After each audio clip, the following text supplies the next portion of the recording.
A month ago, if someone had mentioned the name of Jaffer Sadiq, not many, even in Tamil Nadu, would have been able to relate to him. Today, he has become some sort of a nightmare for sections of the high and mighty in the state. For the opposition, he is the latest political weapon in an election season. Who is Jaffer Sadiq and why is Tamil Nadu's politics revolving around him now?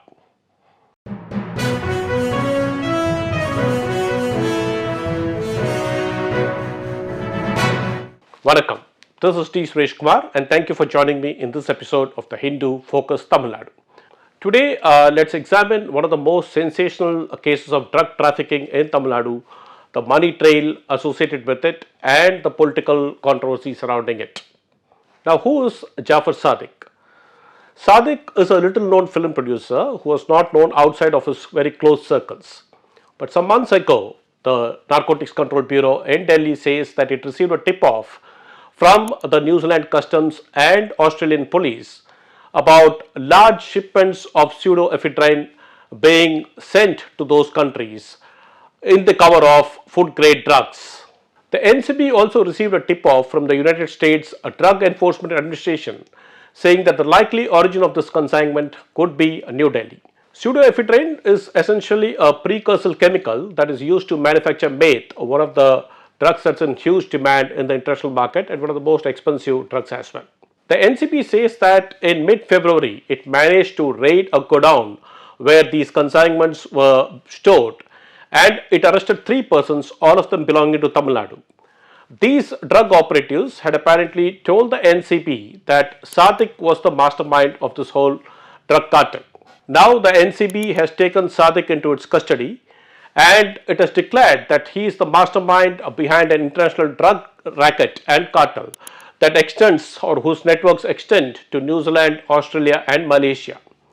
According to the Deputy Director General of the NCB, Gyaneshwar Singh, Sadiq has revealed details of his ill-gotten wealth being used to finance and produce movies including Kollywood films. According to Singh, there is evidence of this ill-gotten money being used for political funding. The NCP is following the money trail and it would soon book anyone who is found to have violated the NDPS Act and prosecute them. Now, why is the NCB speaking about political funding? That's because Sadiq is not just a film producer, but he was also a politician. Sadiq was the deputy organizer of the DMK NRI Wing's Chennai district unit. No sooner had his name been linked to this drug cartel, the DMK General Secretary Thurai Murugan had issued a statement summarily expelling Sadiq from the party for bringing disrepute to it. He has asked party cadres not to have any truck with him. The DMK's sense of unease in this whole episode is understandable given that videos and photos have emerged that show Sadiq in the company of Chief Minister M.K. Stalin, his son and Minister Udayanidhi Stalin, some other DMK top leaders and ministers and in the company of the Director General of Police Shankar Jiwal. While these photos and videos do not establish any direct complicity, it has nonetheless left the administration and the party deeply embarrassed and red-faced. The association of this suspected drug lord with the ruling party has given enough ammunition to the opposition in an election season. In fact, Prime Minister Narendra Modi himself has made this into a poll issue. When he came to Chennai recently, the Prime Minister said that he was deeply concerned and worried about the information that was reaching him on this particular drug cartel. He appealed to parents to understand his deep concern because drugs can destroy future generations. Modi said if the people strengthened the hands of the BJP, then the party would certainly take action against the drug cartel. And this was Modi's guarantee. Edappadi Palaniswamy, the leader of the opposition and the AIADMK General Secretary, has submitted a memorandum to Governor R.N. Ravi seeking an independent probe into this. Palaniswamy has told the governor that considering the closeness between the accused and some of the top politicians and the DGP, it's unlikely that a fair probe would be possible otherwise. Both the AIADMK and the BJP have organized agitations, human chains and protests seeking action to curb the spread of drugs in Tamil Nadu. Law Minister Raghupati has organized 2 press conferences on the issue. Soon after Modi's visit, the minister said that in fact it is Gujarat which is the hub of drug cartels because there have been more seizure of drugs in the ports in that state.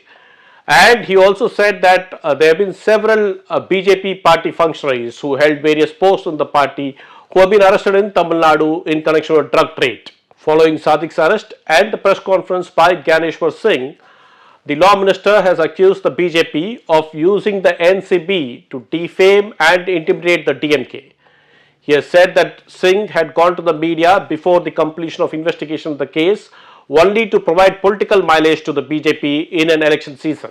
Given the complex nature of this whole case, it's difficult to take what the stakeholders say at face value. It remains a fact that drug is available in Tamil Nadu. Over the last 2 years, the government itself had acknowledged this by having specific anti-drug drives through the police, and the whole exercise was monitored by the Chief Minister himself. It is of course a fact that the DMK and the government had grossly failed to check Sadiq's criminal antecedents before he was given a party post, as well as access to people holding constitutional positions and top police officers. What also defies understanding is why has Chief Minister Stalin not spoken about this issue till now? Ideally, Stalin must speak up and ensure that the police also assist the NCB in going after Sadiq's drug cartel. Politicization of this issue by the opposition, though undesirable, is certainly inevitable. After all, the DMK had also politicized the issue of liquor trade by the state agency TASMAC when the ADMK was in power. But however, the NCB must pursue this case on merits instead of overzealously trying to paint Tamil Nadu as a drug capital. Drugs have the potential to destroy future generations. It can also be the trigger for several crimes. And therefore, the NCB and the central agencies as well as the state police must jointly go after the drug trade and bust them. On that note, this is D. Suresh Kumar signing off. Thank you.